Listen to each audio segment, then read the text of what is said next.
সাভারের যার বাড়িতে আজ আমরা এসেছি তার নাম রাজু।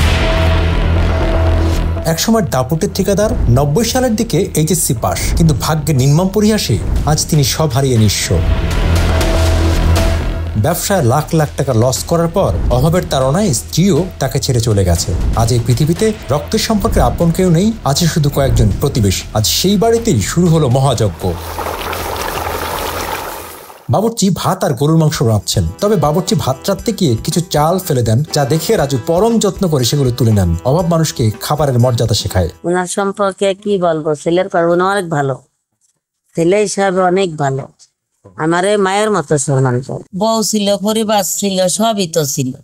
কোন ভাগ্য দোষে আমি যতটুক দেখছি রান্না, ওই একদিন করলে আর একদিন করে না, একবেলা করলে আর একবেলা করে না, এরকম। ওদিকে পাড়ার বৌদিরা বাবুর্চির রান্নায় ভরসা না পেয়ে নিজেরাই খাসির মাংস আর ডাল রান্না চাপিয়ে দিলেন। তাদের কথা, বাবুর্চির চেয়ে তাদের হাতের রান্নাই সেরা। হ্যাঁ, ওই বাইরে যে চুলা দেরি হয়ে গেছে, রান্না দেরি হয়ে গেছে, এখন এই যে 4টা বাজে, দেন খাইবে কখন মানুষই। রান্নার শুরুতে চুলা নিয়েই ঝামেলা শুরু।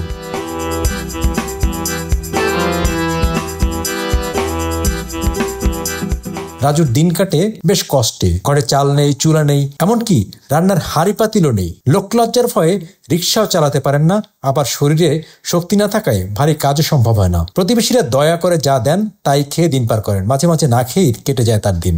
পৃথিবীতে আপনার কেউ নাই? না, এখন আমার কেউ নাই, এখন কেউ না। আমি আগে যে টুকটাক কন্ডাক্টারে কাজ করতাম, রাজের কন্ডাক্টার এগুলা করতাম আর কি। এখন ওই সংসার নষ্ট হয়ে যাওয়ার পরে কাজটাম, কারণ আমার ও উচ্চবিলাসী ছিল, বিভিন্ন রকমের চাহিদা ছিল আর কি, যা আমি পূরণ করতে পারতাম না, এই জন্য ফেলে চলে গেছে। গরিবের বিশ্বাস শুইলে ঘুম, 1 সেকেন্ডে ঘুম আইসে পড়ে। এখন কোনো আমার এক কথায় বলতে কি, আমার ক্যাশ ক্যাপিটালও নাই, কাজ করার কোনো রকম ওয়ে মানে কোনো অপশন নাই আর কি, যে ইনকাম করব। একজন মানুষের মাথার উপরে তো একদম ছায়া লাগে, সাপোর্ট লাগে, ওই সাপোর্টটা তো আমার নাই। 45-40 বছর বয়সে আমি সুখ পাই নাই, এখন মনে হয় নিজের খুব অসহায় মনে হয়। তবে আজ দৃশ্যটা একটু ভিন্ন। চলতির এই আয়োজনগুলো একজন ক্ষুদে দর্শক নিয়মিত দেখে। রাজুর বাড়িতে চলতির এই আয়োজনের আইডিয়াটা তার বাবাকে শেয়ার করে সে, আর সেই শিশুর উদ্যোগেই আজ রাজুর বাড়িতে এ ভোজের আয়োজন। বাজারে ছিলেন, বাজার সঙ্গের পাতি আইনা, তারপর করে খাবার ছিলেন, সেটা দেখে আমি আমার আব্বুকে বলছি।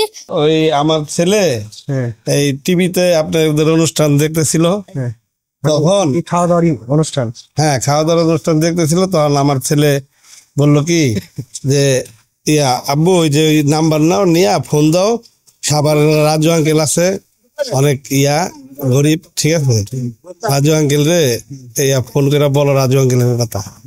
তখন আমি আপনাদের ফোন করে বললাম। রাজুর বাড়িতে হলেও আজকের আয়োজনটা কিন্তু প্রতিবেশীদের জন্য, যারা তার জন্য দুবেলা খাবার ব্যবস্থা করে দেন। মজার ব্যাপার হলো, রাজুর প্রতিবেশীদের অনেকেই হিন্দু ধর্মাবলম্বী, কিন্তু তাতে কি, মানবতার টানে সবাই আজ এক। এইখানে নিচে খাওয়া দাওয়া হচ্ছে রাজুর উপলক্ষে, তোমরাও খাবা।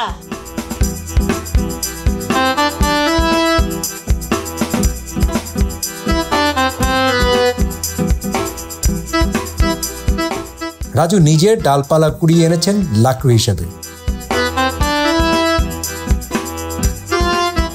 সকালে তো আরেক কাণ্ড। বাড়ি থেকে 11:30টায় সাভারের রাজাসনের স্থানীয় বাজারে যাই। কিনেছিলাম গরুর মাংস, খাসির মাংস, মুরগি দিয়ে বুটের ডাল রান্না হবে, তাই মুরগিও কিনেছিলাম। আর মিষ্টি তো খাওয়াতে হবেই। আজকের আয়োজন হচ্ছে 30 থেকে 35 জনের জন্য।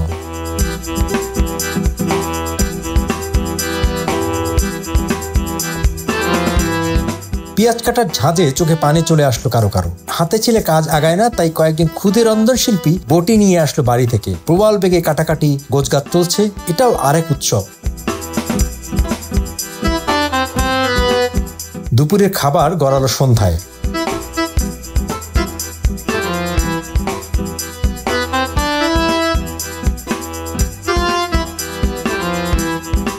এতটা ক্ষুধা যে এক মুহূর্ত দেরি করার সুযোগ নেই। সবাই মাটিতে মাদুর আর পাটি বিছিয়ে খেতে বসেছে।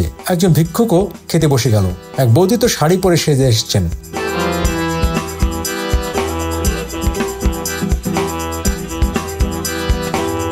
ভাতের সাথে গরুর মাংস, খাসির মাংস আর মুরগি ডাল একসাথে বসে খেলেন সবাই। অনেকে তো 3 প্লেট পর্যন্ত খেলেন।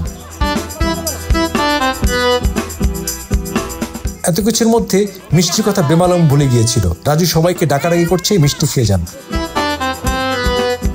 নাম প্রকাশে অনিচ্ছুক বাহরাইন প্রবাসীর অর্থায়নে আজকের এই আয়োজন।